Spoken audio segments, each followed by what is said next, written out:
Great, if you're just joining us again, if you could enter in the chat what county, what your role is, and how many people are viewing, and whether you're adults or youth, that would be great. We are just about to get started. The meeting will be recorded. I know there's a number of people who've reached out who were unable to attend, so we are recording it so that we can send that link out to them so they don't miss out on any of the information and or education that will happen today.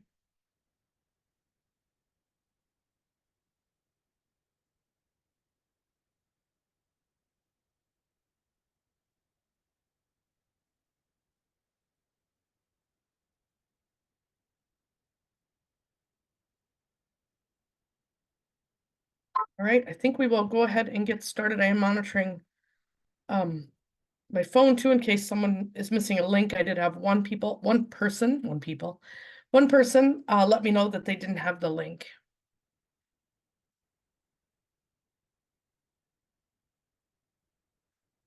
So some of the topics we'll be discussing today is just an introduction to the State Horse PDC members. Some of them are new. Going over the 2024 horse rule changes, talking a little bit about email concerns, because I've heard that a number of times, and we have some people who say they're not getting emails or not getting the links. We've been looking into that. We think we have some things for you to check, and if you're on here today and you know people or could share with your clubs or could share with your neighbors and other people in your region, it would be great. We think we know what's happening, and we have some suggestions for that.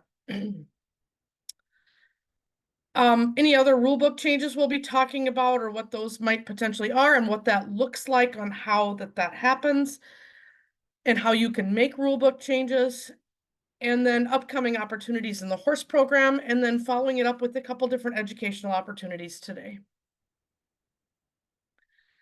So State Horse PDC reps, the new ones are elected at the October regional meeting. Their role is to host these regional meetings when we do in-person meetings, be the contact between the State Horse PDC and members within their region, and provide leadership and guidance to the state 4-H horse program. Horse PDC reps in the Northeast region are Lorraine Schneider, who's one of our adult reps, and Jenny Reynolds, who's also an adult rep. And these reps in each region are elected. The adults are elected in October for a 2-year term, but it's staggered so that both don't go off every year. We elect one at a time, one each year. The adult terms are elected yearly. That's a 1-year term. And the background or reason that we do that is because we don't want to limit a youth who is maybe a senior in high school who couldn't commit to a 2-year term. We also know that kids' lives are busy, and for them to commit to more than 1 year, sometimes they don't know where they'll be or what's going to be happening in their life with sports and all those other things. So we ask a 1-year commitment, and those are elected each year. Again, they have active roles on our State Horse PDC. Well, they attend the State Horse PDC meetings, which we have 2 scheduled every year, one in November and one in February. As well as the regional meetings, which we talked about. There's one in October, one in January, and one in April. So those are the parts of those. And we do ask that those adult and youth reps really be active, that they attend, they participate. We encourage everyone to have a voice on our meetings. So it's not a token role. It really is an active role on those things. So we love to see new faces. We love to see returning faces. It's always important that if you've got an interest or you want some leadership or you just want to learn and be a part of how the decisions are made and learn about how State 4-H horse program works, this is a great way to actively get involved. Our youth reps for the Northeast region are Michelle Reynolds and Brianna Tony. And those were both elected new this year. Northwest reps are Michelle Brendan-Mule as an adult and Jody McKibben as an adult. Our youth reps are Madeline Brendan-Mule and Madison Pisek, or Pasek, I'm not exactly sure how you pronounce her name. And again, I just want to let you know that some of these are returning members and some are new members. So we encourage both and hope that all of you will apply to be part of those things and have that active voice. Central region. Oops, I left off the adult on Melanie's. Cindy Goldaddy is an adult rep, and Melanie Acapina is an adult rep for the Central region. Leah Nutt is one of our youth reps, and Kira Busby is also our youth rep on the Central Region Horse PDC. Southeast is Jolene Brandenburg is an adult, and Jenny Zutz is an adult. Alina Skinner is one of our youth reps, and Clara Thompson is a youth rep. Southwest, we have Caleb Johnson, who's an adult rep, and Stacy Postema, who's an adult rep.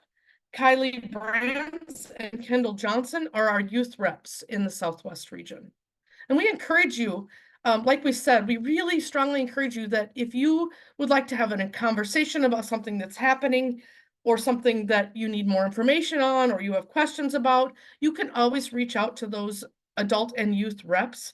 And if they can answer your questions, great. If they can't, they will get the answer for you. But they also are the ones that if you have questions, concerns, or have ideas, share with them, because they're the ones who can bring it back to the State Horse PDC for discussion to further that on to, so we can implement those ideas or talk about those ideas and those kind of things. So it's really important that you contact those reps. If you're looking for how to contact them or how to get a hold of them, if you're not sure, if you go to the Minnesota 4-H Horse public website and you click under volunteering, and then you click under resources for volunteer, there'll be a PDC or regional meeting link in there. If you click on the PDC and you scroll down, you will see the PDC member contact list.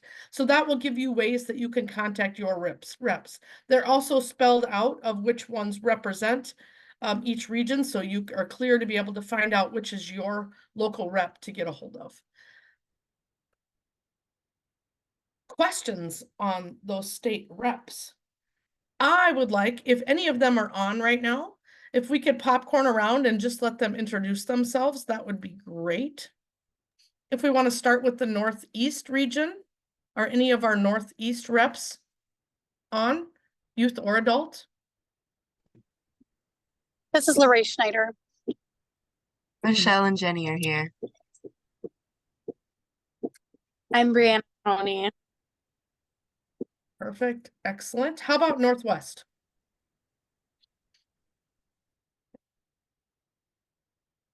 Madeline and Brenda Mill and Michelle Brenda Mill are here.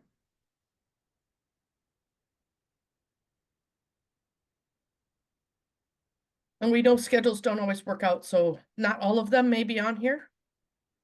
Central region. My name's Leah. And I'm Cindy Goldaddy. I'm Melanie Aquafina. I'm Kira Busby. Perfect.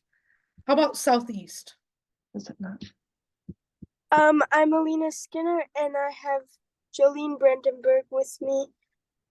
We have to jump off soon as we're heading to the airport. Perfect. I hope you're going somewhere warm and fun. I'm Clara Thompson and I'm one of the youth reps. Excellent. How about Southwest? Hi, I'm Stacy Postema. Hi, I'm Kylie Brands. I'm Caleb Johnson. I'm Kendall Johnson. Great. Thanks everybody for jumping on. So that would be your reps. So I know you can't always see them on here, but they are all willing and able to help you answer questions, connect with you, be able to share things with the State Horse PDC that you have concerns about, or even if it's just to really share and say, you know what, you guys are doing a great job, because this group works very hard to manage a really large program. The Minnesota State Horse Program is the largest animal science program in Minnesota. We have tons of members. I would be missing if I told you a number right now, because we still have people that are getting enrolled. I can tell you last year that we had 3,511 horses ID'd in the Minnesota 4-H program. So we have a very large program, and these people do a great job of managing it, ensuring that the program comes off. They work with the budget. They do help and determine what happens in our program. They give leadership to new ideas that come forward. They give leadership to our existing program. There's a lot of things that they do. but yet not a ton of time. So if you're interested in those roles and you're thinking about committing, we're not asking for 20 hours a week of your job. We are asking that you attend meetings and that you're available to connect outside of those meeting times. But a lot of the work gets done during those meetings, the days that we have meetings, we get a lot of that work done. Otherwise, we set up subcommittees that get the pieces done outside of our meetings. So moving on, I have heard recently that people feel like they're not receiving emails that are going out, so notifications might not be being seen by people.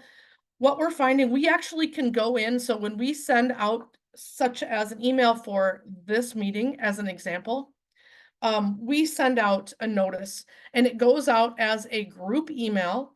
And a couple things that we're finding out, we can then check to see if an email was sent out. We can tell you what email was sent out. We can also tell if it was delivered. So one thing that we know is if it was delivered to that email address, we can also tell if it's been opened or not opened. So if you are not sure or why you're not getting them, there's a few things that we have found. So some things to check, and there's actually 3 now because one popped up last night. Be sure that you're enrolled in 4-H. So if you haven't enrolled yet as a youth, please do so. As an adult, if you are a screen volunteer, please make sure that you also are, but your email will be sent if your child is enrolled in HORSE. We send our group emails to all youth who are enrolled in HORSE and all volunteers who enrolled in HORSE. And those emails go to the email that you have on file in 4-H Online, which is where you enroll and check your projects. So make sure you check that that's the actual email that you want it to be going to, that that's the best email that it should be going to. Because sometimes we find out that people have switched emails midstream, or they put an email in there just to get enrolled, and it maybe isn't one that they check very often. So that's the first thing, is check the email address that you have in 4-H Online, because that's what the emails go out to. We're also finding that adults who roll is spelled wrong, sorry, that roll over. So an adult, when you enroll in 4-H, you're automatically re-enrolled each year for 3 years until your screening time comes up. But what happens when you roll over is that you roll over as a screen volunteer, but just like the kids, you have to go back in and reselect projects. So what we're finding is the adults who are not being notified of these meetings do not have the HORSE project selected as a project. So when we send it out to volunteers enrolled in HORSE, if you don't specifically have the HORSE project clicked, you're not going to directly get those emails.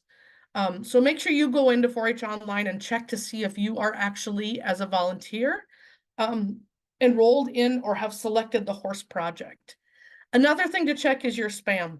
Because these go out in a mass group, sometimes people's computer recognize it as spam, and it goes to your trash or to your junk mail folder automatically.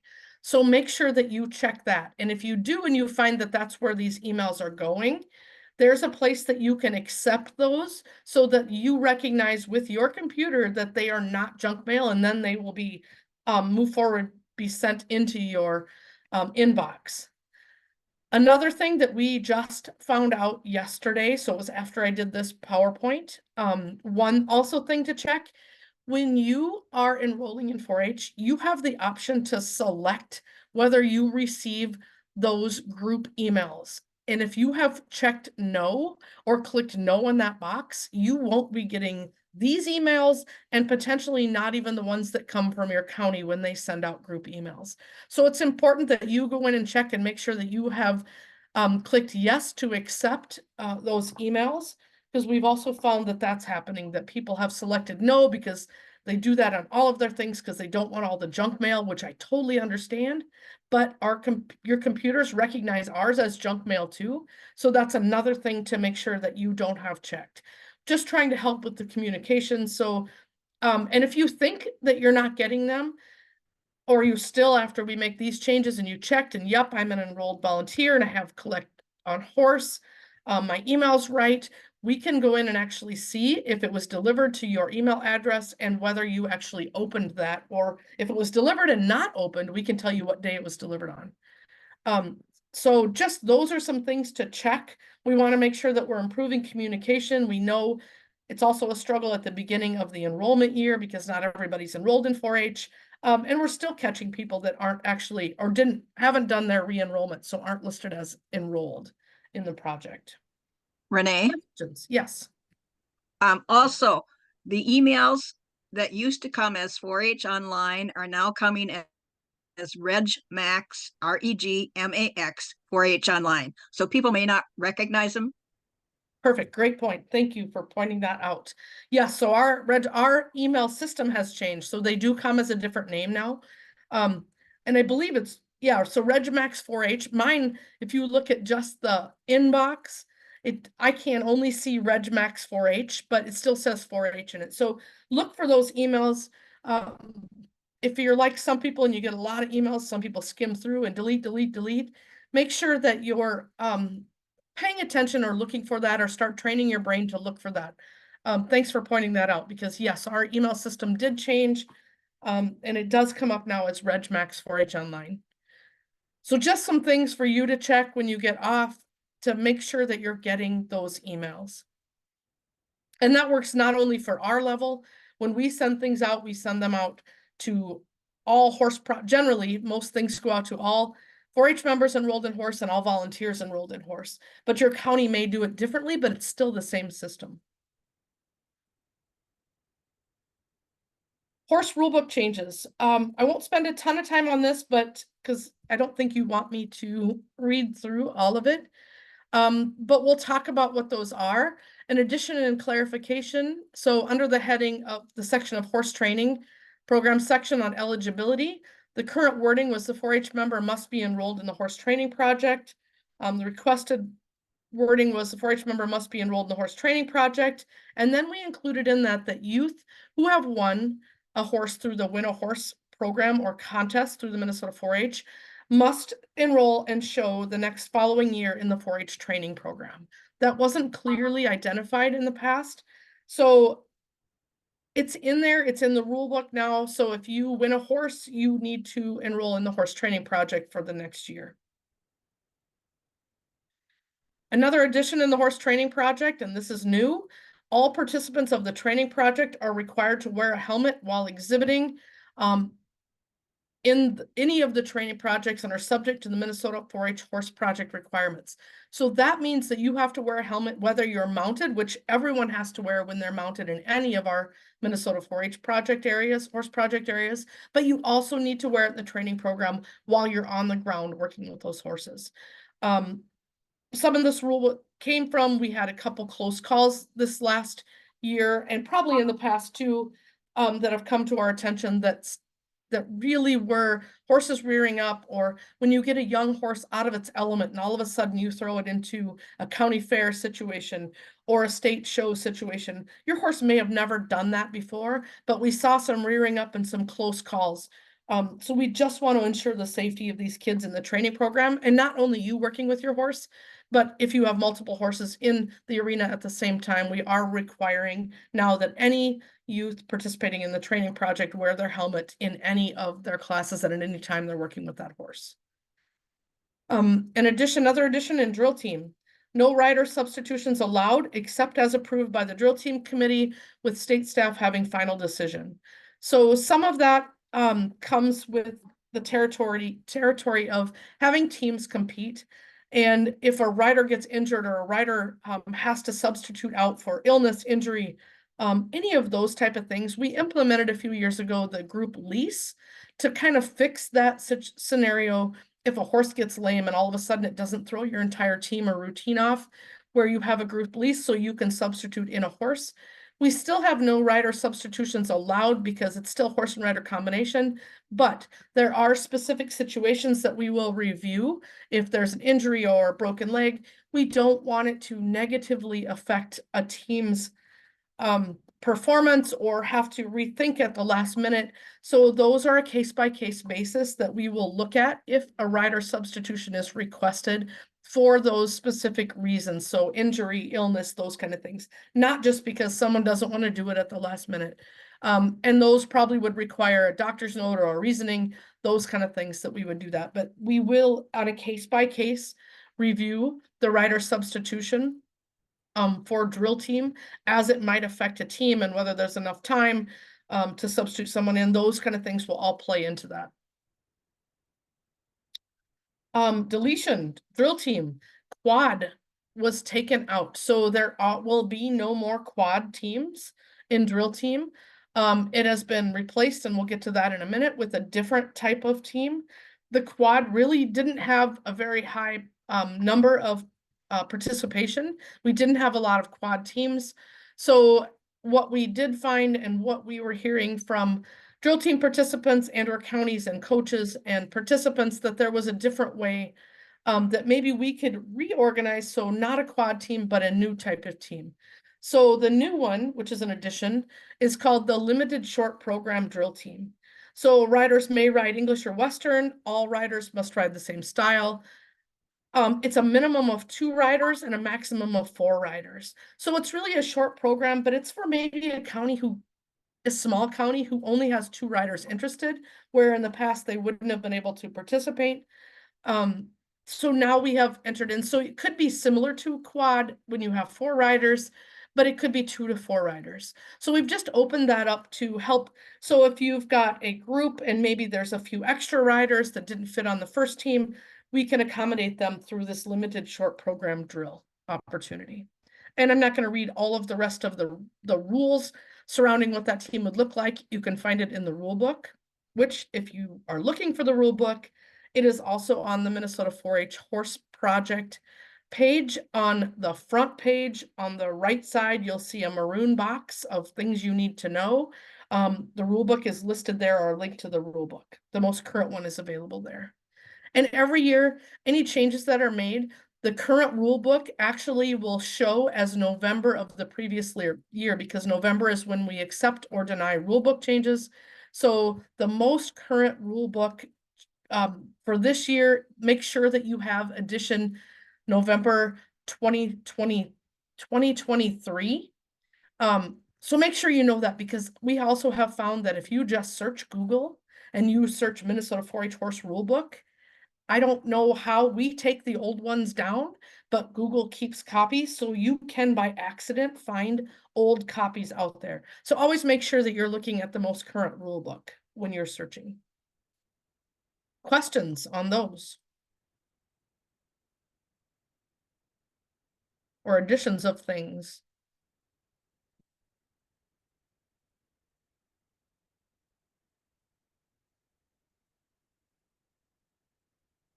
Perfect.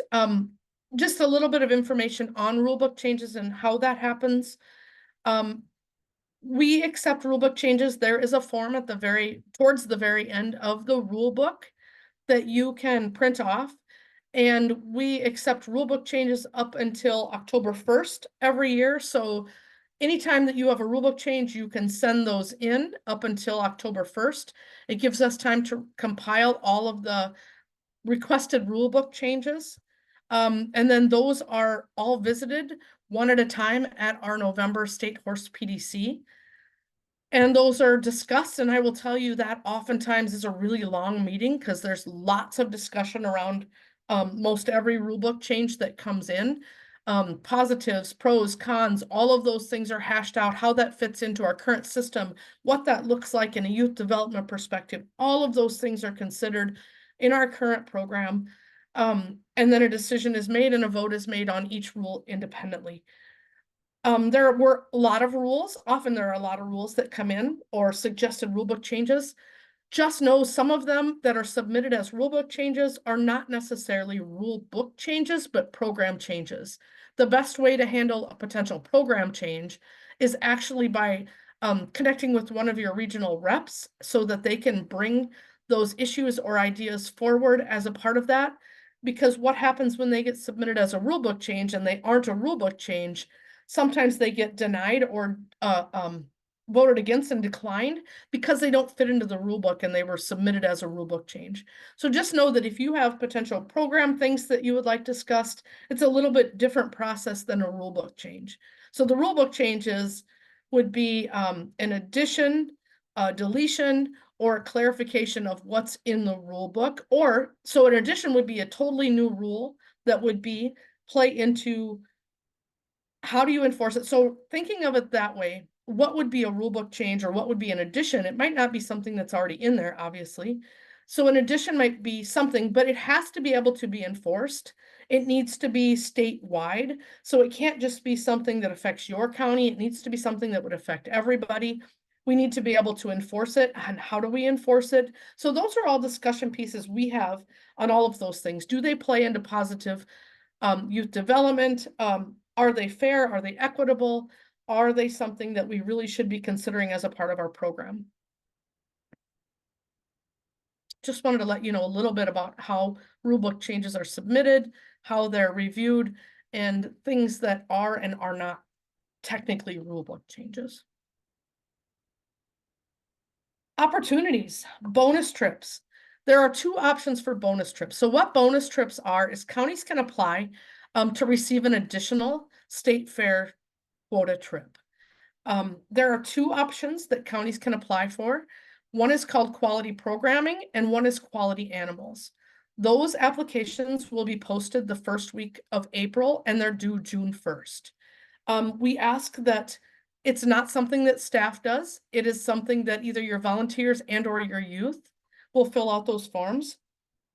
A county can apply for quality programming and quality animals, but know that if you receive one or the other, you can only get one of those. But if you have done both, you can apply for both and it would up your chances on potentially earning one of those trips.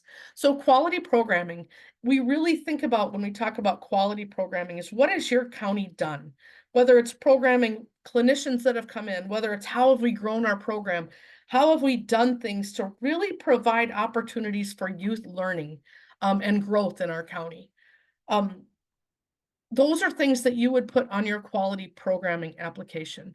The other one is quality animals, and that is a 2-year spreadsheet on how well your kids and animals have done in state fair or state horse show, miniature horse show, all of those opportunities, regional drill team, project bowl, hippology, horse judging, all of those things. And it really is a spreadsheet that's filled out. So it will say state horse show, how many placings did you have, and list those out. In the state miniature horse show, how many placings did you have? In hippology, how many placings did you have? A lot of that information for the past 2 years can be found on the Minnesota 4-H horse website underneath state horse show. So things you can do with a horse, state horse show, click under those, and the results of state horse show at least are posted under there. But if you could track back to and find out what you did. So quality programming is what your county is doing for education and or opportunities within your county. Quality animals is how well your kids and animals have placed in all of our state regional type events. And those are due again by June 1st. Those are reviewed by a group of adults and youth. There is a rubric that we look at when we do those. So it's not just, oh, I think this one did better. There are things that they look for and that they score, not specifically with a point system, but they look at the rubric and they decide which ones are the strongest and how they fit into those rubrics. So don't forget about those. Those are one way that you can up your number of trips is by earning one of those.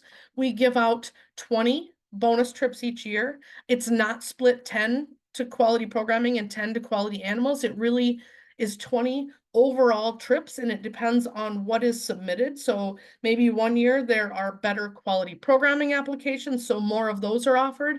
And some years maybe it's better quality animals applications, so maybe those are awarded. When your county, if you apply for 2, if your county, as they go through, receives one of those, they're automatically thrown out of the other one. So it isn't that one of your applications is stronger than the other one. If you've earned it, you may have been eligible to earn both, but you won't earn both. Of those 20 trips, those are awarded to the county, and an additional state horse show trip is given that would become another one of your quota trips, and that's how it would be distributed.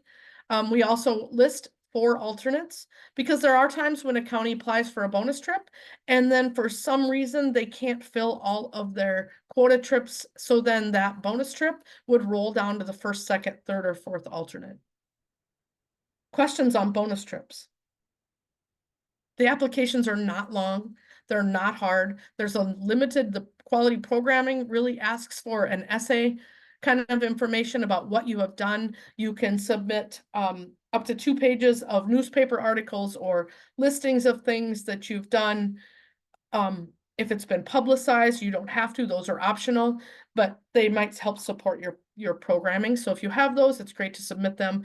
Please know that we do only ask for the limited number of whatever that word count is. That's what we want you to do. So don't overdo it and think more is better, because we really only want the number of words. So be quick, be precise, and tell us what you've done in good words in the small number of words that are required. So it's not long, it's not hard. If your county has done good work, or if it's gonna be doing good work, now is the time to think about that and start planning, if not for this year, for next year. Renee, Yes. there's a question in the chat. Where is the bonus trip rubric posted? The rubric, that's a good question. I'm not sure the rubric is posted. Is that something you guys would want to see? If it is, I can get that posted.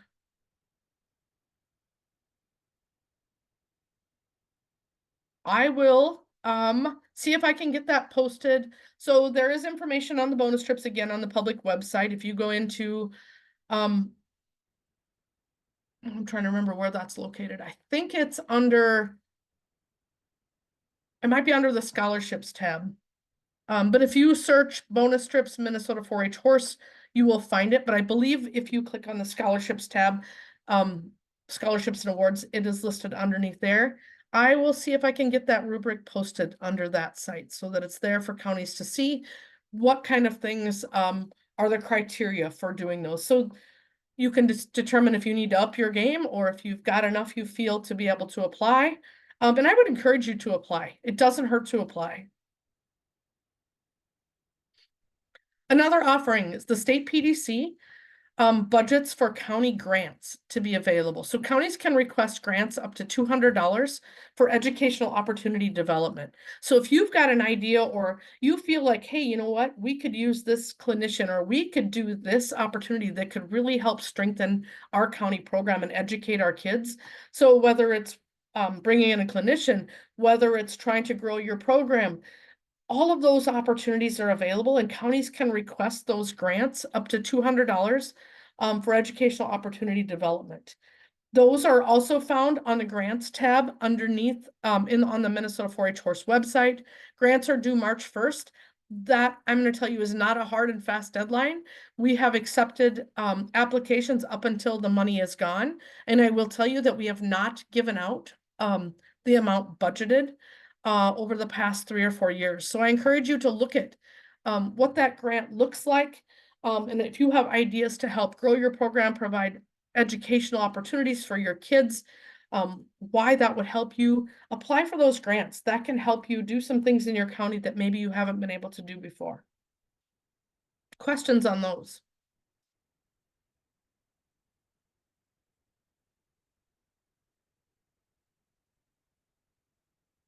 Excellent. Horse Project shirts. The online store is going to be opening soon. Another reason you should get your email fixed because it will come out that way. We will also post on Facebook so you'll know that it's out there. But this year's Horse Project shirts, I want to thank the team. We had a team of youth and adults who designed these shirts.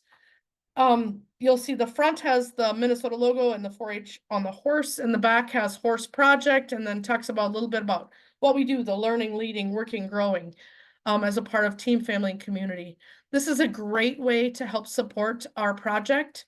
The Horse Project, the funds go to help us do the things that we do on the state level, like live streaming the State Horse Show, providing educational opportunities, supporting Winter Roundup, lots of different things, and supporting the State Horse Show. this money helps to support our program. It also helps us to be able to advertise our program and be proud of what we do. You horse kids put in a lot of work and effort into your project. And I know it's work and it's effort to get where you want to be. And not only with your horses, but the hippology kids and the horse judging kids and the speech and demo kids put in a lot of work. So it's important that this helps to support those things and be able to provide the opportunities to the national trips and the scholarships that we offer. So promote, purchase shirts if you are so inclined and have the funds to do that. We try and keep them, we don't like charge an exorbitant amount of money. We try and keep it reasonable because we want these kids to have them. Again, it'll be t-shirts, hoodies, and crew necks that will be available. The color is like a steel blue, as you see in there, and these are the shirts that will be open. So watch for an email. They're working on, the vendor that we work with is working on getting an online store open. They will be shipped out. We don't handle them anymore through our office, so it's slick. You deal with the online store and they get sent out, and we want to get those out in your hands, hopefully by April. So the store will be opening soon so that we can get the orders in and we can hopefully get those out in March to you, so you will have them.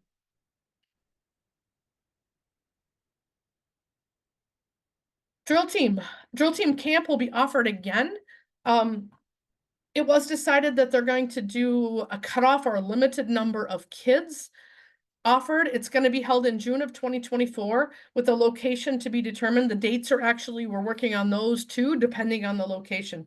So those should be out soon. We're waiting to hear back from a couple.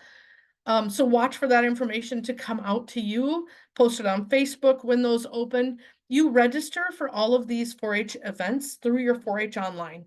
So if you go into 4-H online for any of our regional or state events, you can go onto 4-H online, log in, and if you scroll to the bottom, it gives you everything that you're eligible for. So if you're enrolled in horse and it's a horse opportunity, it will pop up for you to be able to register for. So watch for more information as it becomes available. I just want to let you know that that's coming. Put it on your agenda, probably looking at towards the end of June. And hopefully the location will be determined as soon as we hear back from them. We have messages out to them. Questions on drill team camp? There's a question that says, what is a drill team camp? Lorraine, are you on here? Still? I am, sorry. Nope, that's okay. had I'm to get gonna off let mute. you do a quick talk about drill Sure. team. Yep, so we decided as a committee last year to do a drill team camp. We had 25 youth participate in that camp. We learned what drill team is, how to create routines, how to pick out music, how to carry flags, how to transition maneuvers, just everything about drill team. If you aren't familiar with drill team, reach out to one of your county extension educators or another county that would have a drill team, or to one of the drill team committee members. And we can help facilitate or help you understand how drill team works, how to start drill team. I will be putting together a kind of like a start to finish, how to put a team together. If anybody needs to know that, but drill team camp is usually 2.5 to 3 days. It's 3 days scheduled. We're there about 2.5. We work from morning till kind of later afternoon on just all different things that you would be using in drill team. It's a lot of fun. The kids had a great time. They were exhausted when they went home. One thing I think a lot of kids took away from this year, that there are some kids who didn't even trot on their horses, let alone lope on their horses or carry flags. I think we had all but 2 kids loping with flags at drill team camp, and they were super excited with tons of smiles. So they learned a lot from just going to camp, bonding with their horses, learning their horses, what their horses can do and what they can do. So it was a great educational opportunity for these kids. Lorraine, I just have a question, and that's something Yeah. that they can register as an individual. They don't have to register as a team, correct?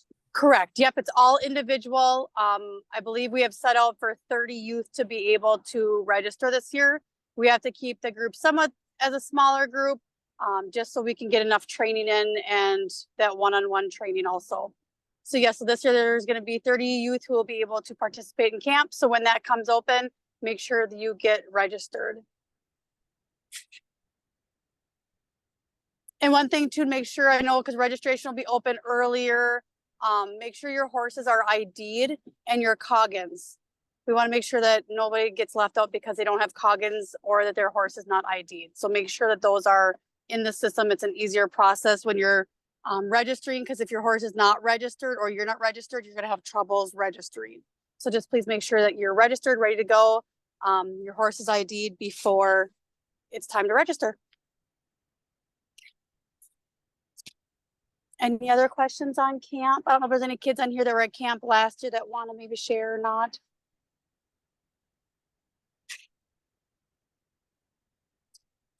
Oh, Renee, I'll turn it back over to you. Thank you. Yep. Minnesota Horse Boot Camp. Meg, I'm going to put you on the spot because I didn't tell you I was doing this, but it's a great place to advertise it. So MQHA Boot Camp will be offered again June 11th through the 13th of 2024, location at R&J Arena in Verndale. It's a great opportunity for more intensive learning opportunity with your horse. It is a lot and it is intensive. So depending on the child, oftentimes we say, you know, it's geared, I wouldn't say for your 4th grade kids as much as it is your 6th grade and up kids, but Meg, you can talk a little bit more about boot camp. Yes, boot camp's in June. I'm a little late getting registration out, but I hope to do it this weekend. So it's open and available for everybody. And like Renee says, boot camp is very intensive. So we really gear it to those age of kids that might be going to state show. So 6th grade and above. Sessions are offered in showmanship, Western pleasure, Western horsemanship, English eck, English hunter a saddle or English pleasure, trail, and games. And we have sessions. We switched our schedule up a little bit last year, and we think that's really worked out well. So we bring in it. This is put on Minnesota Quarter Horse, but it's specifically for 4-H Horse Project youth. We do limit or cap the number that we can enroll in order to get a better one-on-one with clinicians, if at all possible, and keep those groups for each session down to a lower level so they get more opportunity to work with that clinician. So we bring in clinicians from mostly from the quarter horse world. We also use NDSU. Equine team members come down and help with some one-on-one sessions. And it's a fun time. Your entry fee goes for your registration fee. You get a t-shirt, your horse's stall, all your meals, all your snacks, and you start with I can't remember if it's 2 or 3 bales of shavings. So that's what your registration fees. And the registration, I usually do announcement on Facebook. 4-H Horse Camp our boot camp has a Facebook page. We also post the information on the Minnesota Quarter Horse website, and I usually send it to Amy and Renee so they can post it on the 4-H Horse Project website as well. Yeah, you can find it on the public MN4H Horse. Again, under things you can do with the horse, boot camp is listed under there. It's a wonderful partnership that we have with Quarter Horse Association to be able to offer this opportunity for additional learning and training in an intensive way so kids can get a lot of work from some really skilled clinicians. So it's a wonderful opportunity as well.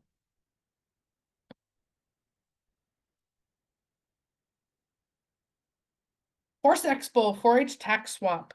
The 4-H Horse Tax Swap at the Minnesota Horse Expo, if you've ever been there, is huge. If you've not been there, you should go just to see the massive amount of things that are there. It's the main fundraising opportunity for the Minnesota 4-H Horse Project. While we raise funds in a lot of different ways, this is the largest fundraising opportunity for the horse project, but it relies on volunteers. So the Minnesota Horse Association actually manages the tax swap. and then donates its profits to the 4-H program. So it's not our event, even though it's listed as a 4-H tax swap. It actually is managed by the Minnesota Horse Association, and they do that though to be able to donate the profits and proceeds to the horse program. So it is one of the main fundraisers. They need volunteers. Please volunteer. We need you to help. They need the volunteers to be able to manage it. There are many different areas that you can volunteer in there. You can be cashier, you can be baggers, you can help to organize things, you can help. They always need help on the day that all the items come in to be able to tag those, because it is a consignment opportunity. So these are not donated items that are sold. They are consigned by people. So the consignment opportunity, we pay them back the dollar amount that they request for their item. We have the additional profits go to the Horse Association, and then they donate those back. So there's lots of different areas that are needed. Saddle sales, saddle fitting, all of those kind of things are different areas that you can volunteer. You don't have to go and commit all day. You can commit short chunks of time, but there are like scheduled, like we need you for 3 hours or we need you for 4 hours. There's a volunteer site in their TAC swap where you can sign up for that. It's a good way to have an excuse to go to Horse Expo and volunteer a little time to help out the 4-H program. Horse Expo is April 26, 27, and 28 this year. So watch for those opportunities. The TAC swap is also listed on our 4-H main page, so you can find the contacts you need there. They are changing things up. They're doing an online system for registration this year for the items. So if you have donated items for sale in the past, or consigned items, sorry, not donated, consigned items in the past, that process is changing, I understand. I've been told they're going to a different system to be able to assign those tags. So be aware of that too. Hopefully it'll be slicker, but we never know till we start, right?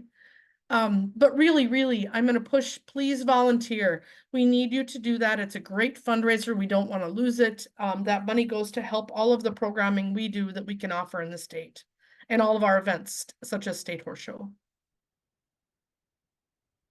Discovery Horse. I'm excited to say last year we offered a Discovery Horse, a 5-week virtual Zoom with take-home lessons, and it filled in 5 minutes with 30 youth. 5 minutes in the class filled, and it is geared towards like 101. So younger kids who they don't have to have horses, but so Discovery Horse 101 will be offered again. Some of the topics include just general information about a horse. What's a gelding? What's a mare? What are colors? What are breeds? Those kind of things. We talk about nutrition and feeding on a generalized, like how much forage? What's a forage? How much forage does a horse eat? How much water does a horse drink? What are other minerals and nutrients that horses need to be healthy? We talk about parasites and diseases. We talk about behavior and safety of horses, like how to recognize signs in a horse. You don't always get those signs, but how do you recognize if a horse pins its ears? How do you recognize those? So it's really a beginner Discovery Horse 101. We are going to be offering that. We already have 20 people registered and we haven't even advertised it yet. So they have found it on their own. Last year we had a limit. This year we are not limiting the number of kids. What we're doing is if we get to a point where we feel that we need to cut it off, we'll be offering a second class, because we decided that we had so many kids who couldn't get in last year that we don't want to put that limit on. We will just offer it again. So Discovery Horse 101 will be offered again. That will be coming out, I hope, this next week or so to advertise for. It starts in February. And this year we are also in the process of designing a Horse 201. So the next step, so those kids who have taken 101 can offer the next step up, same basic topics, but more in depth, right? So new horse diseases and different topics. So just to continue build, to hopefully build our younger kids up in their knowledge of horses and get them interested in our horse project. So whether they have horses or don't have horses, how can we get them interested? Because those are our kids who, whether they show horse or not, There are horse-related kids, there are horseless horse kids, there are speech and demo kids, there are horse judging kids, all of those things. So it's a way to encourage youth to become enrolled in our 4-H horse program, giving them education at that beginner level. So we're excited about that, to be able to be offering 101 and 201 this year. Horseless horse skills. That was new last year. We offered it last year. It was a little late rolling out. It's a great opportunities for counties to support their horseless horse kids and get them active in the horse project. We did offer state trips, which part of our education later is going to be more specifically about that. And counties have different ways to be involved with the horseless horse skills opportunity. So just a little bit about that. It's really finding a way that we can enhance our horseless horse programming in counties or develop a horseless horse program in counties. It's a way that we can get horses in the hands of those kids through mentoring. So some of our older youth who have horses in our county can mentor those younger horseless horse kids. It really is a feeder program. So it's giving those kids an opportunity to experience horses, to learn about horses, to find ways, and potentially maybe even that there are opportunities for leasing horses for those kids to, again, enhance our knowledge, enhance our horse program on multiple different levels. One of the educational pieces we'll be offering today is more in depth on what the horseless horse skills looks like, how counties can get that started or become involved at different ways. It's not like a cookie cutter, like this is the way you have to do it in your county, because what we want is counties to be creative and think about ways they can do it. And if they're not huge or they want to start small, they can start small and grow a program. The horseless horse skills is patterned after our horse training program. So in the horse training program, there are different levels. So they would go through training step 1, which really is the basics of training a horse, right? In the horseless horse skills, step 1 helps them to learn information that they need that's valuable for them about horses, about diseases, all of those things. But they do the basic skills like grooming and how do you pick up a horse's foot? They have to demonstrate those things on a live horse. At the state trip, we offered, if counties had programs in place, kids came down, they actually drew for a horse. So they weren't working with a horse they had, they drew. The judge then questioned them on things they should have learned and had signed off in their book. So to be able to earn those trips or compete at their county level, they have their horseless horse skills step 1 book completed and signed off on before they can compete on those, so that they have demonstrated that knowledge, that they have done that with a volunteer who can sign off on those things. So more about that later, but we're excited to keep expanding our horseless horse skills opportunity. And again, that offers another way to get those horseless horse kids to our state show to be able to see and to learn and to have that experience. Stay on, like I said, more on that later, and Kirsten will be here to talk about that and be able to give more information and answer those questions. Winter Roundup is coming up next weekend, actually, and it's exciting 3-day, 2-night conference of adults and youth leadership and horse project learning. It's for youth 6th grade and older who are interested in horses. Parents and adult volunteers are also welcome. Winter Roundup includes speakers, educational workshops, and hands-on activities. Some of the topics this year we have what a judge looks for. We'll have a judge talking about what a judge looks for when you're being judged at your county fair or those kind of places. We have an equine photographer coming to talk about that career option. We have collegiate horse programs coming to talk about what that looks like, and lots of information on all of the different horse project areas. So some of the things we talked about, there's opportunity to learn more about horse judging, hippology, Project Bowl, the horse training program, drill team, speech and demonstration, all of those opportunities in a fun setting where kids can build camaraderie, make friends with other horse kids. We'll also be talking about youth leadership and Dan Patch and how to let youth lead and building the kids' leadership skills. They're great speakers. This year it's being held in the Northwest region. We have rotated around the last few years at Castaways Club in Detroit Lakes. The registration was due on the 10th. However, if you are desperate, didn't know about it, and you really want to register, send me an email And we probably can still get you registered, but it needs to be a really fast turnaround because I have to send everything into them on Monday. So great opportunity, another opportunity for you to be, get involved with other horse kids throughout the state. Questions on Winter Roundup?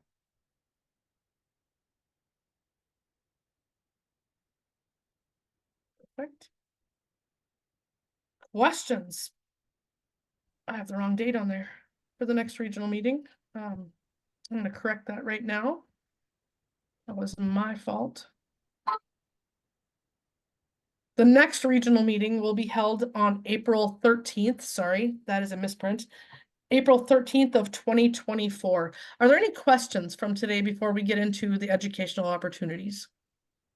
Renee. Yes, It's Patty. How are you? I'm good.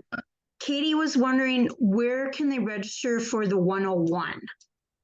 That'll be up. It will go into 4-H online. So as soon as that's available, which I'm hoping next week it will be up. So check your 4-H online, and email will go out as well as it'll be posted on Facebook. So watch for all those opportunities. Renee, this is Lorraine. Can I Yes. mention one thing? For drill team, if you are looking at putting on a drill team for your county, or you're a new coach, or even previous coaches, just ensure that your email that you're registering your team. So whichever person's registering your team, that is the email that you want to receive notifications. So we advise the main drill team lead to be registering their team, so all that information goes to them, if that makes sense. And the drill team camp registration, that will be coming out. Hopefully once we get all of our dates locked in. Camp won't be until probably it'll be the end of June. But just watch for the registration links to open up. I see there's a question on there about the Facebook pages. So if you're not on one of those, there's a bunch of them, and we generally try and post our information on all of them. Minnesota 4-H Horse is one of the Facebook pages. Minnesota Drill Team, Minnesota 4-H Drill Team has a Facebook page. Minnesota 4-H Winter Roundup has a Facebook page. Meg, what else am I forgetting? Minnesota 4-H Boot Camp. Boot Camp, Western Heritage. Western Heritage has a Facebook page. So any of those that you're interested, or you can join a couple of them. The Minnesota 4-H Horse one is the main one that encompasses everything. But generally we try and post on all of them, because we know if we have kids who are like super interested in boot camp and are on that Facebook page, they may not be on ours. So we try and post our general information on all of those pages. And you can join two of them. So if you are interested in boot camp, or you're interested in Winter Roundup, and that's like your main thing, you can join that and still get some of that, well, you should still get all of that information. But Minnesota 4-H Horse is the main page. When we post things, that's the first one that we post on. And the rest of them are more specialized to their areas. So if you go on Facebook and you search for Minnesota 4-H Horse, you will find the main Horsebook page, and I encourage you to join that, because we generally send also our notices and things out on those. I saw there was a question on chaperoning Winter Roundup. Yes, chaperones are required, but oftentimes if there's someone else going from your county, an adult, that we can list you underneath that chaperone as well. So it doesn't necessarily mean that you have to bring a parent with you, but you do have to get there on your own, and return on your own. Other questions?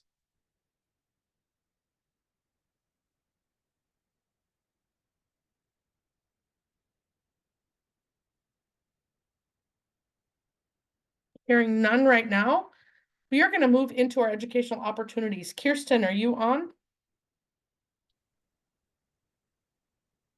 Renee, real quick, is the April meeting going to be online or in person?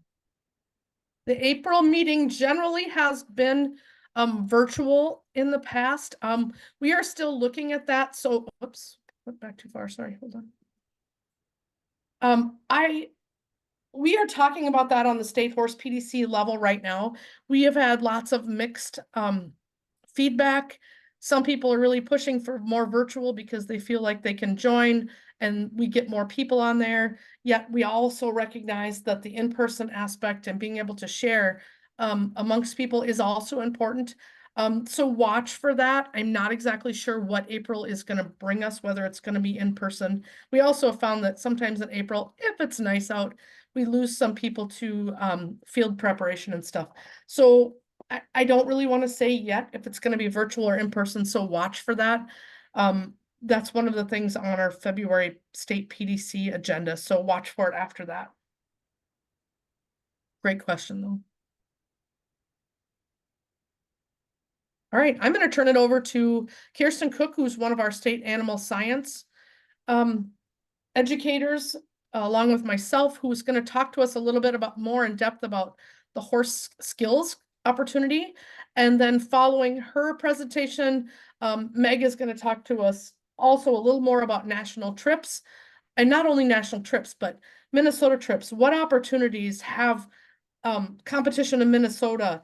Then how do you earn that national trip? Or when you win in Minnesota, what happens? What does that look like? So stay on with, these are awesome topics. They aren't going to be super long, but they're fun ways to learn more about our program. So Kirsten, I'm going to make you a co-host Okay, great.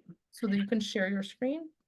All right, thanks, Renee. Well, like Renee said, I work with her on the State Animal Science Committee, and I'm going to go ahead and share my screen here. Just one second.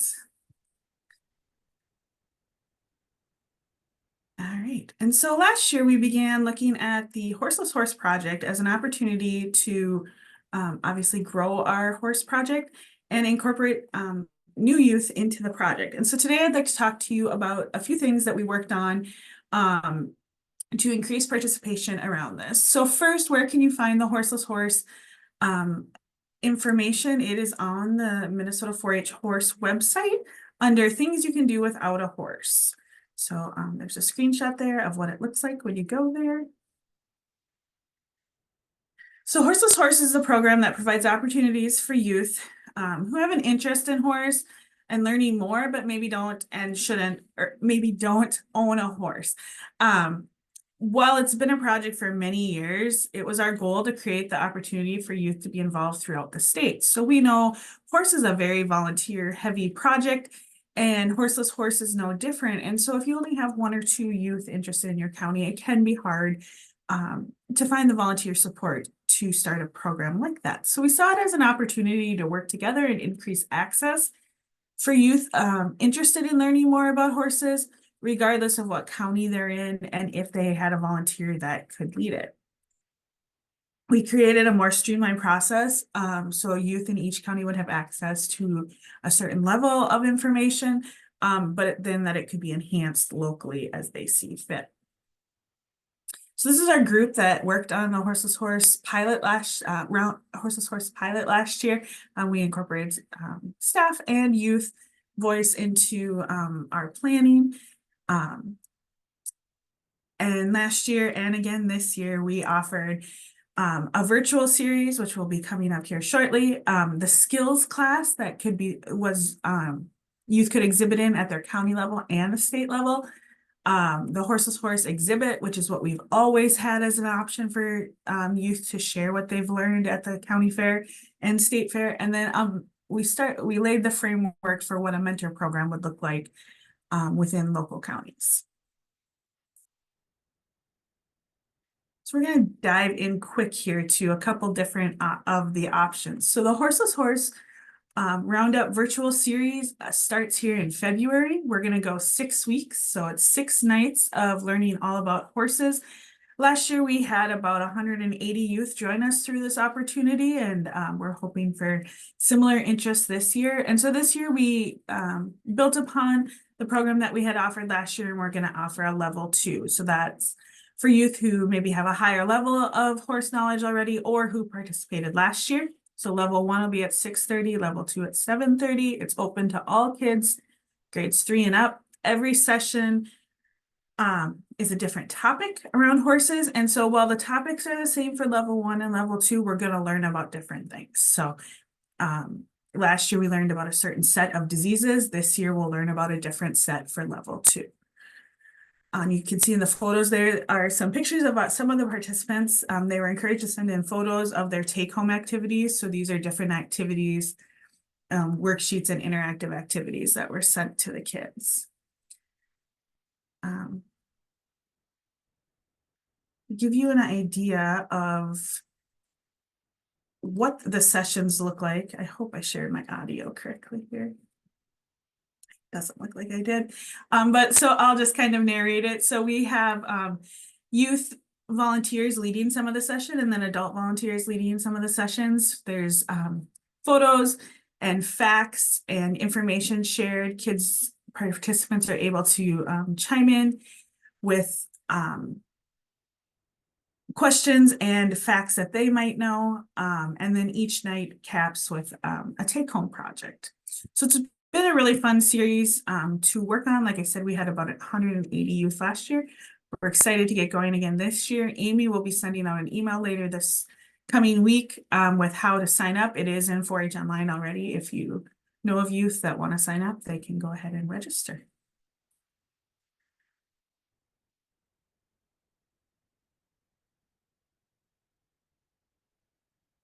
Okay. So the mentor program,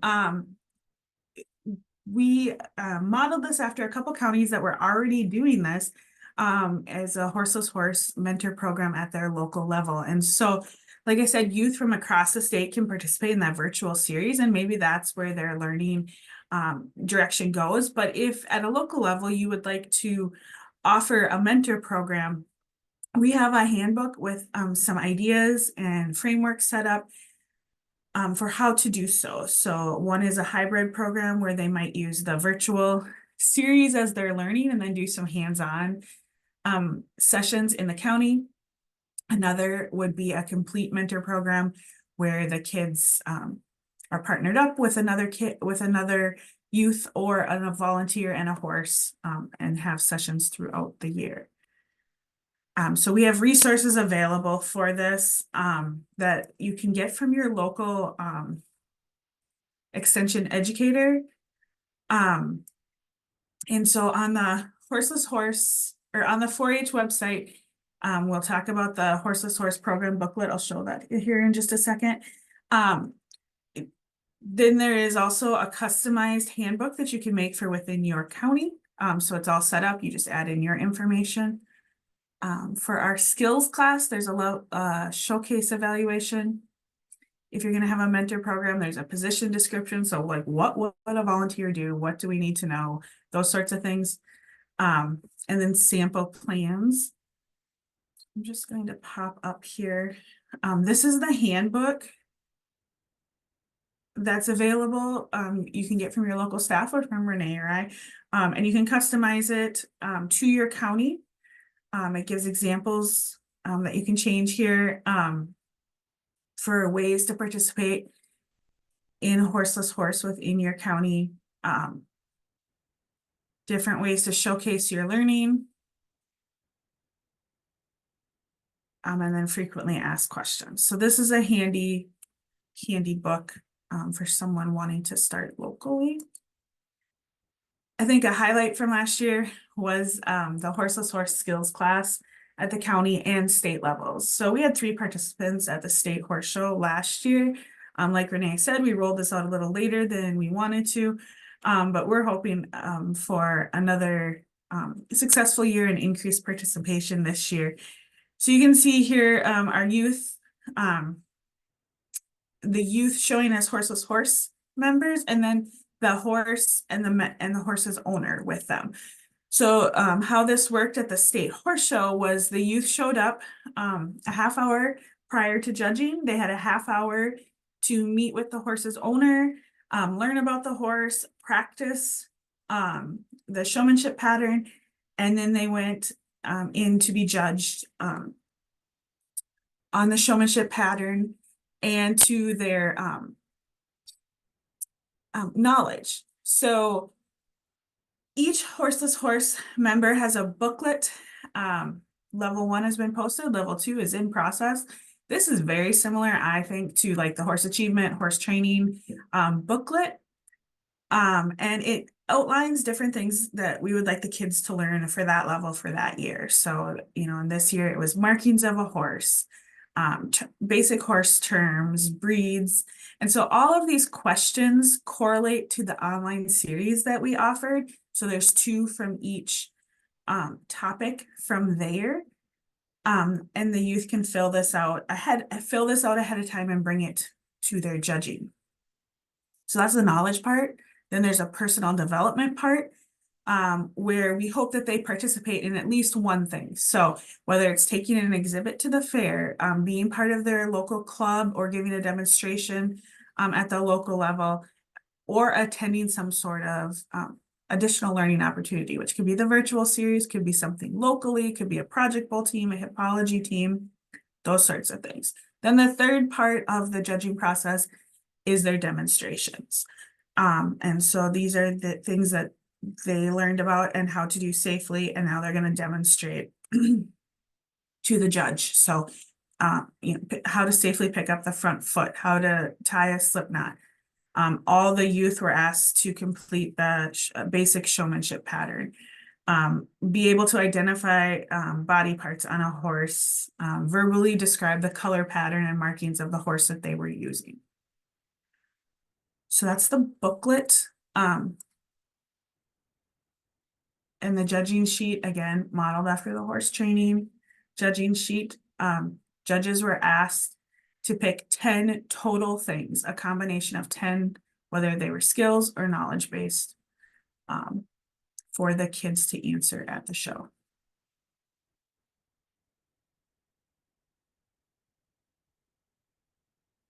So that's a quick overview of the skills class.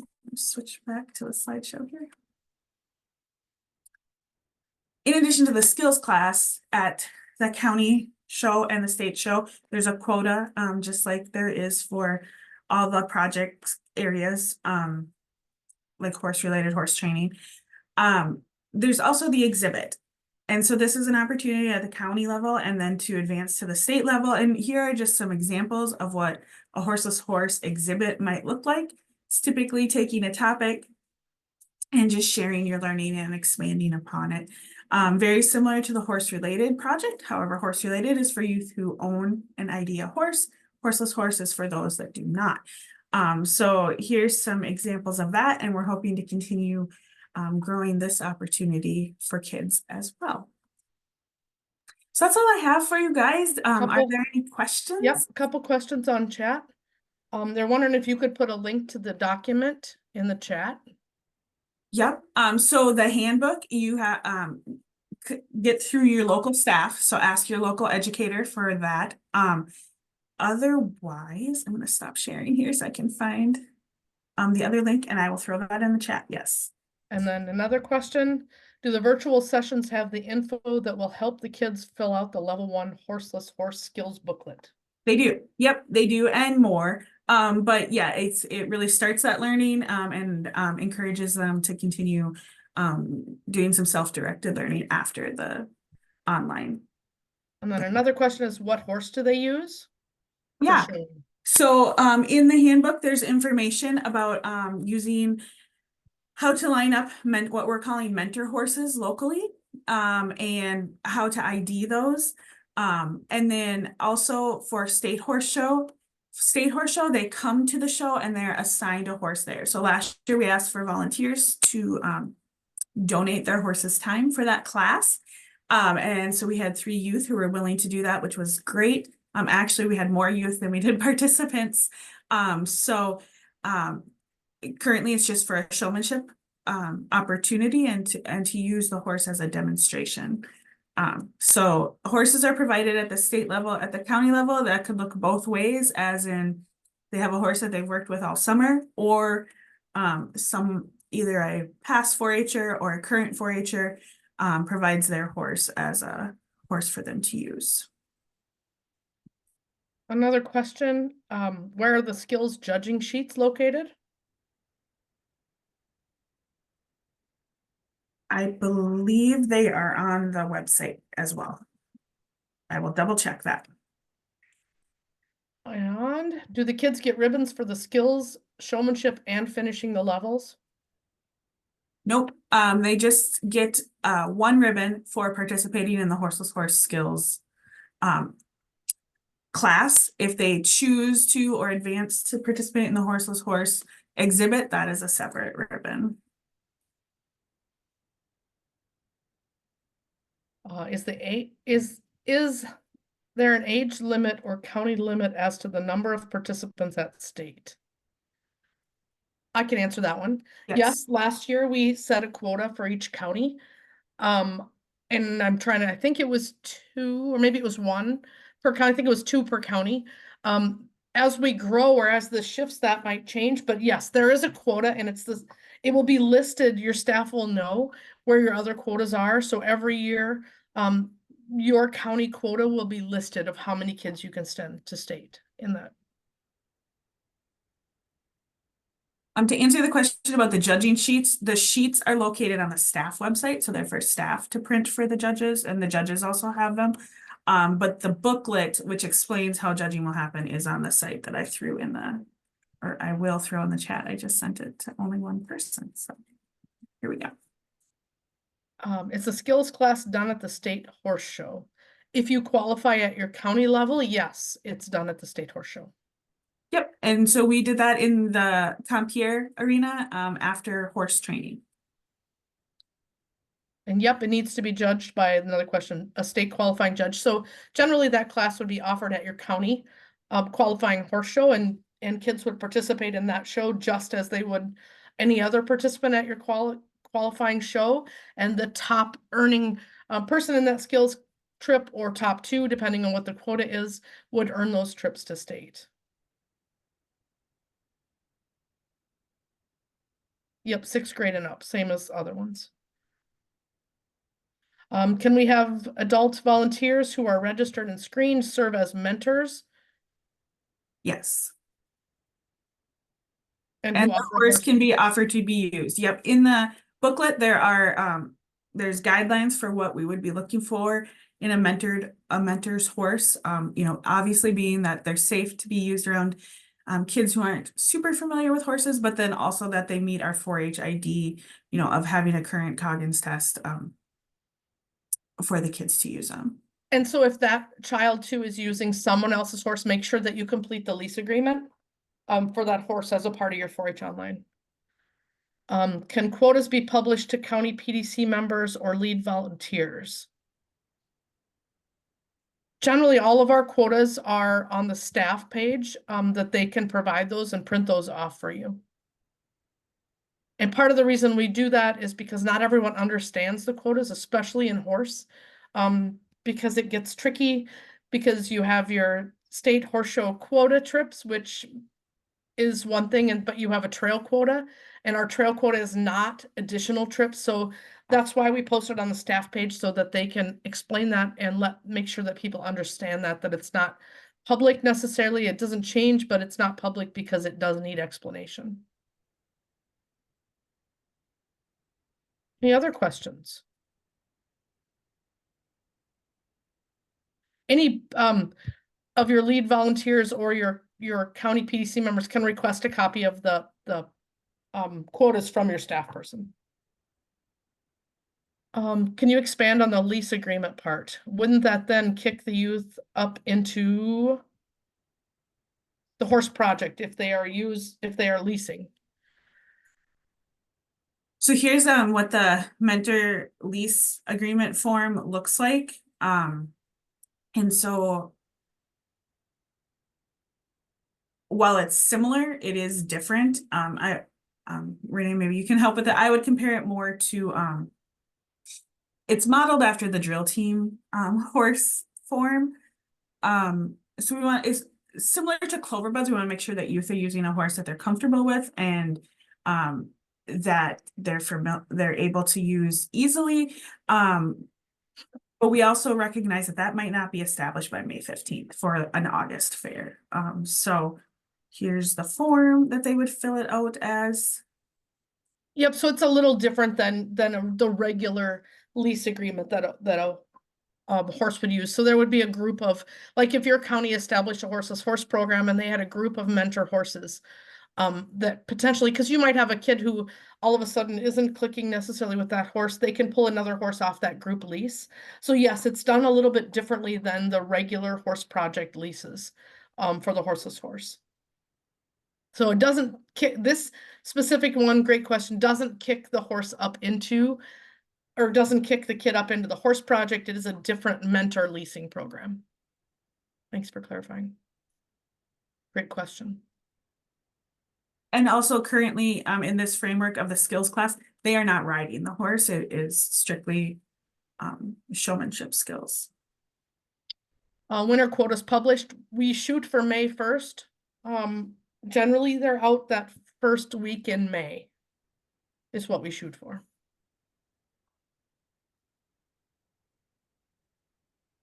Any other questions?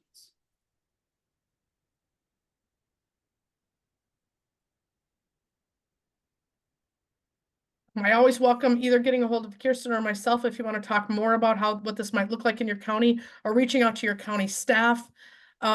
They're the ones who really on the ground can help you get something going or help you advertise in your county.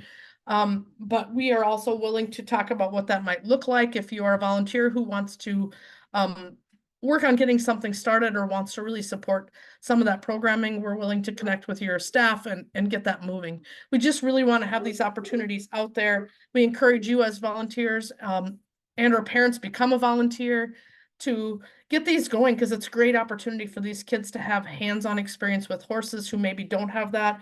It also, like I said, we feel it really will help grow our horse program. Because if they're really into it, they really like it, there might be ways that they can eventually be leasing a horse of their own to participate in besides the horseless horse program. So thanks everyone. Thanks Kirsten for spending your Saturday morning with us.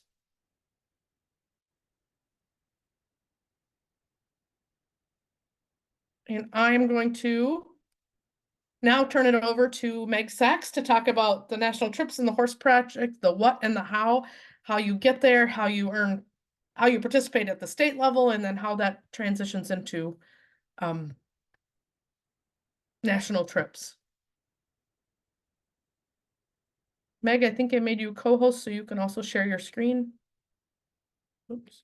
It says host disabled participant screen sharing. Oh, well, that is not okay. Give me 1 second here. Yep. Oops. Oh, I know why. Let me go back here.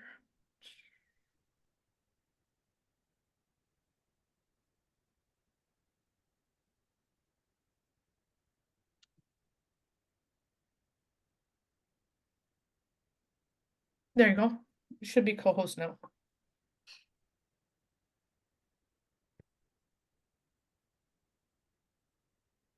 Okay, we're going to talk about national trips today.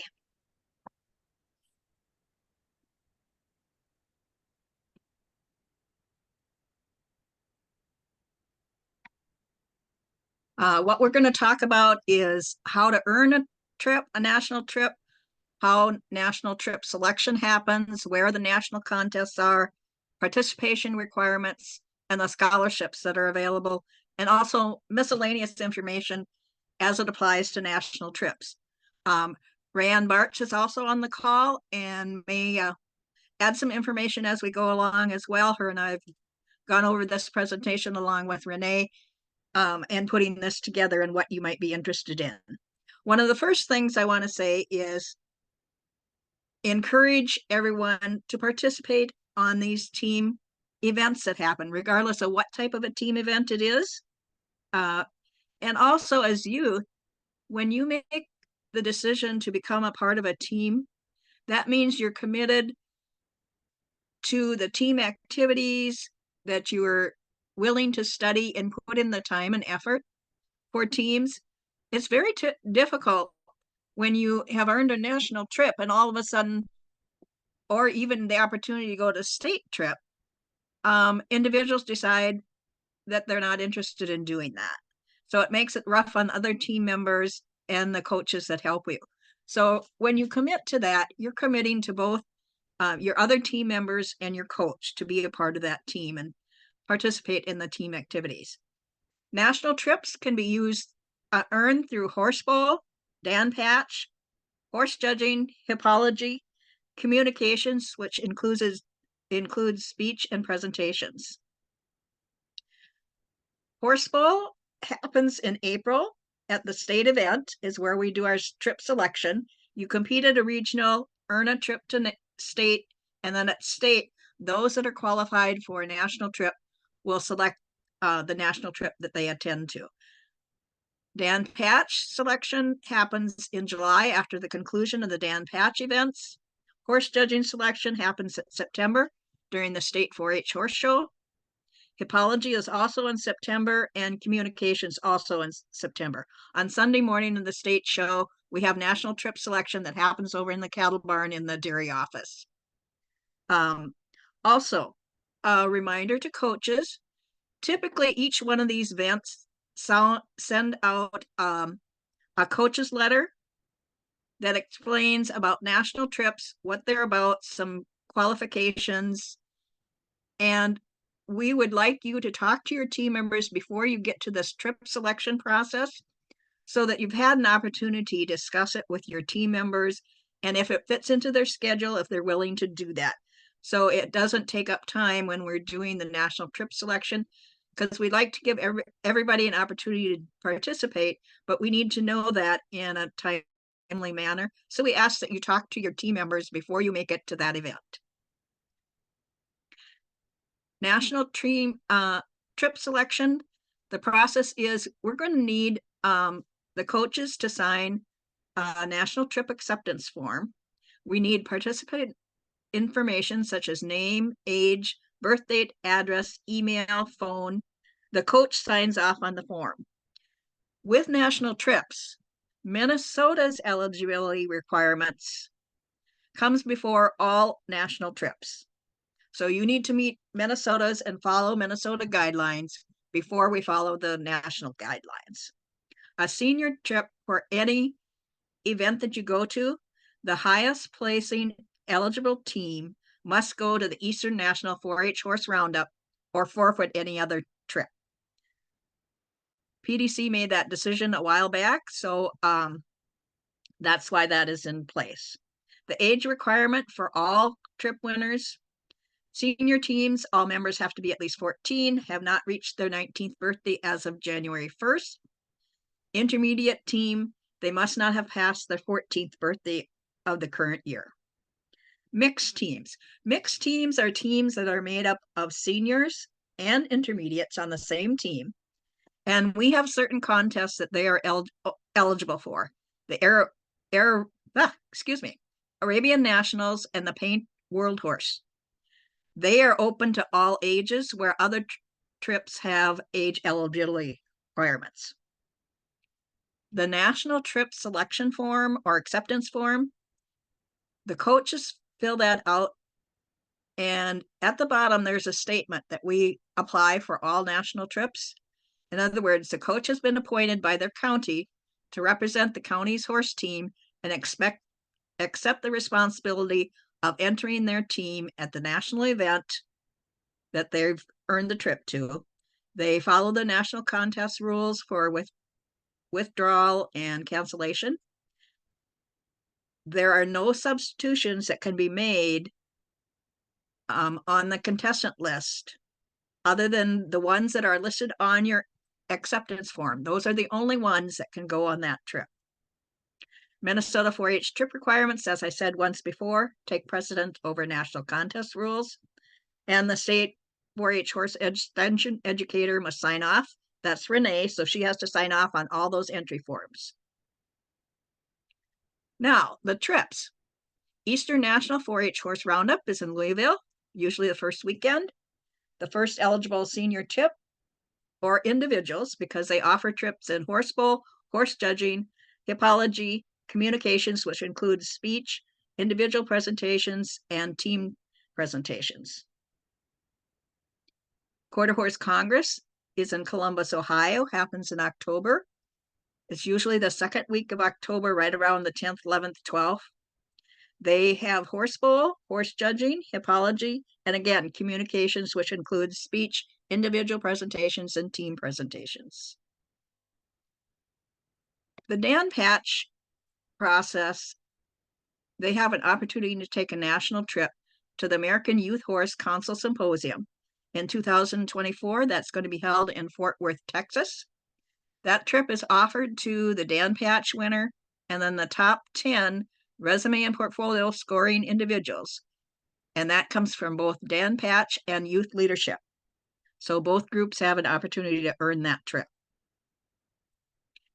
U.S. Arabian Nationals is usually held in the end of October, happening in Tulsa, Oklahoma.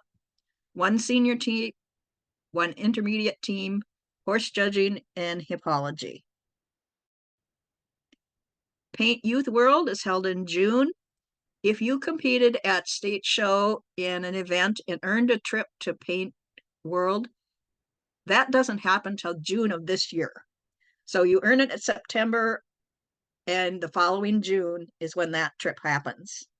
Again, 1 senior team, 1 intermediate team, and horse judging. Black Hills Stock Show, their youth day is held in the end of January, beginning of 1st of February. So it might overlap depending upon where that weekend follows. It's in Rapid City, South Dakota. The Horse Bowl, the first intermediate team goes hippology. I believe they usually send their mixed team to hippology. There are scholarships that help these teams in going to national trips. I will tell you that they're not cheap to attend. So we have established scholarships or stipends that go to the teams that are traveling on national trips, but there are some requirements. The teams will receive $600, individuals $150 for participating in a national contest or event from the Minnesota 4-H PDC.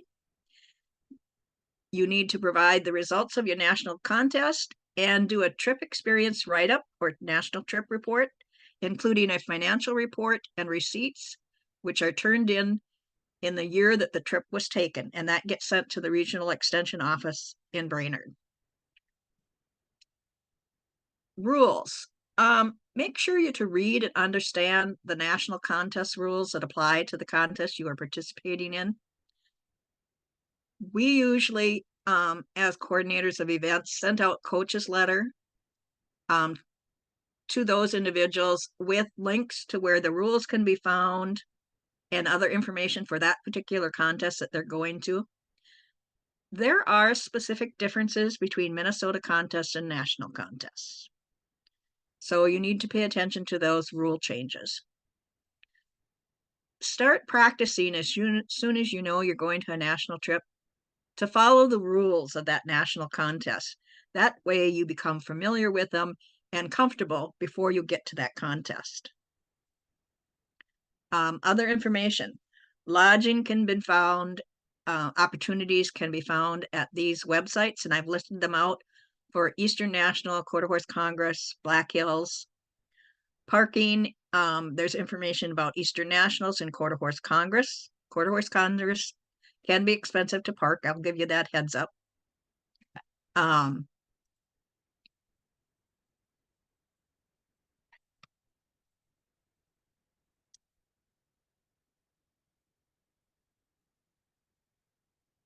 National trip reports need to be completed by December 1st. Include your results again, how your team and individuals place. National trips or contests give out individual awards for some of the contests. So like Horse Bowl, we don't do individual awards here in Minnesota, but they do at national events. Write a brief description of your national horse trip, including what you did, tips for teams traveling to that contest the following year, and a brief financial report. And again, that needs to be sent to the extension office in Brainerd.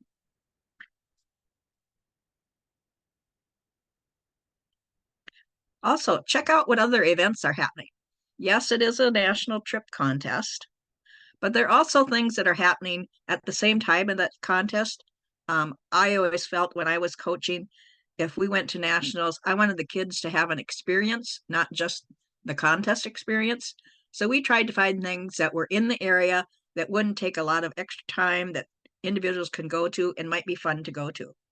Eastern Nationals, it's the North American International Livestock Expo.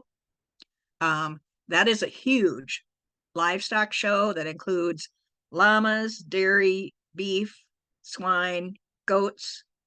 Also, the Quarter Horse Congress, very similar, has a lot of shopping opportunities.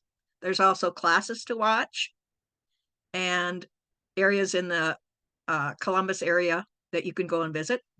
Black Hills Stock Show, the stock show itself is going on. And also there are things in the Rapid City area that you can watch or go and visit. For the paint world, Fort Worth Stockyards is a great place to go check out if you're down there. Check out other attractions. Eastern Nationals, you're only about 4 or 5 blocks from Churchill Downs. So the opportunity to go to Churchill Downs and walk through the museum, see some horse racing. There are a lot of things out at Churchill Downs. Quarter Horse Congress Trade Show, as I mentioned. Black Hills attractions. During Black Hills Stock Show, they also have a rodeo that you might be interested in going in or going to see.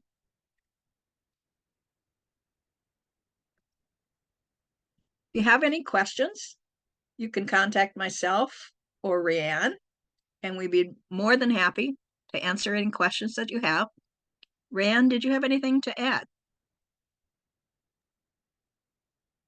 No, I think that all sounds really great. Meg did a great job with that. I would just like to reiterate the fact of participation, though. I think youth today are missing out on a lot of great opportunities by being a part of one of these teams and one of these different events other than riding your horse. There are so many skills that are learned in those areas that you will use the rest of your life beyond riding horse. So I would really encourage that. It's a great place for you to be a team. And along with that, Meg mentioned it earlier, but do understand there's a commitment. Just like you play basketball or volleyball or football, whatever the case may be, you have to be committed to that team. And it's really no different with these events for it. So you're going to do it, be committed to it, be committed to the rest of the kids on your team. And I think that's an important piece of it. I think there's so much to be learned from that, and there's so much to be learned from traveling together as a team. So one other place I'd mention that Eastern Nationals, Arabian Nationals used to be there years ago, but I always like to take a little time, if at all possible, and take the kids over to Lexington, the Kentucky Horse Park. You could literally spend probably 2 days there, but if you even get in a half a day, it's well worth the time to take them over there and learn something about a whole lot of things in the horse world. So I guess that's all I have to add, and hopefully all of you will participate. I guess maybe another thing we didn't talk about, and that's you're going to have multi-county teams. So if you only have 1 or 2 kids in your county that are interested, but there's a neighboring county that has somebody interested, try and put those kids together and offer them the opportunity to participate. So that's it, I guess. Thank you. Yes, and I just want to reiterate that the national trips are earned by participating in state trip or events. So you need to earn that trip at a state level before you have the opportunity to go to the national trip. So there is a process to that. So for Horse Bowl example, you participate at regionals. If you place high enough, you earn a trip to the state Horse Bowl. At state Horse Bowl event, then you earn the opportunity to go to a national trip. Same thing with hippology, speech, and horse judging. However, that takes place at a state level. There's not a regional one, but you participate at the state level in order to earn that opportunity to earn that national trip. So there is a process to that. Like Rianne said, we'd love to see as many kids as possible get involved in this team, the learning and friendships and experiences that you have as being a part of that team last you a lifetime. And the opportunity to go on these trips and participate at a national level and get to know other 4-H youth from around the country. I know some of the teams that I coached in horseful and horse judging have kept in touch with those individuals that they have met at a national level. So that is really an opportunity for the youth. And So- again, if you have questions, please call either myself or Rayanne or even Renee. So speech and demo and horse judging and hippology, the qualifying event happens at the State Horse Show. You don't have to qualify ahead. You don't have to, you can just sign up for those events through your registration process. So you don't have to have qualified at your county level to get to that state event to have the opportunity to potentially qualify for the nationals. So we encourage you, do speech and demo, do horse judging, do hippology at the state level. Even if you may or may not be showing a horse down there, it's another way for you to get to the State Horse Show, have that opportunity to compete and to learn and to make new friends. Yes, and it's important as both as a youth on a team and a coach to talk about those possibilities before you get to that state event. The last 3 years, we have not fulfilled all of our national trips because there were teams that were able or willing to go to those national trips. So we really want to encourage people to become involved in those activities, as well as all the horse project activities. Back to you.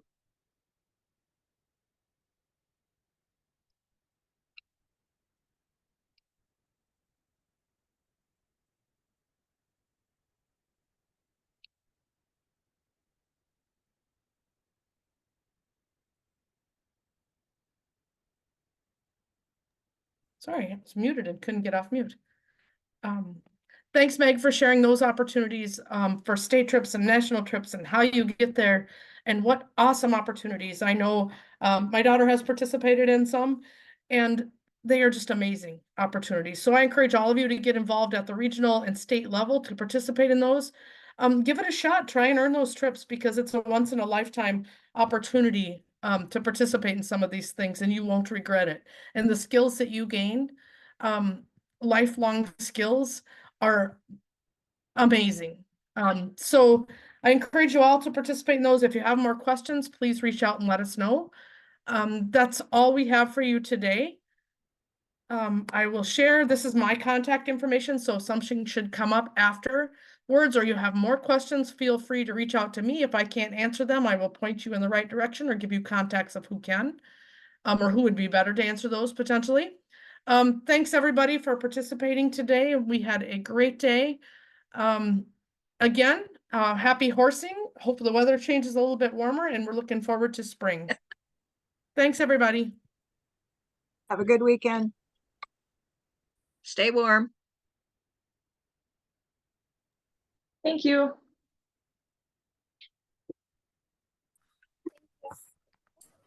Thank you. Thank you for all you leaders.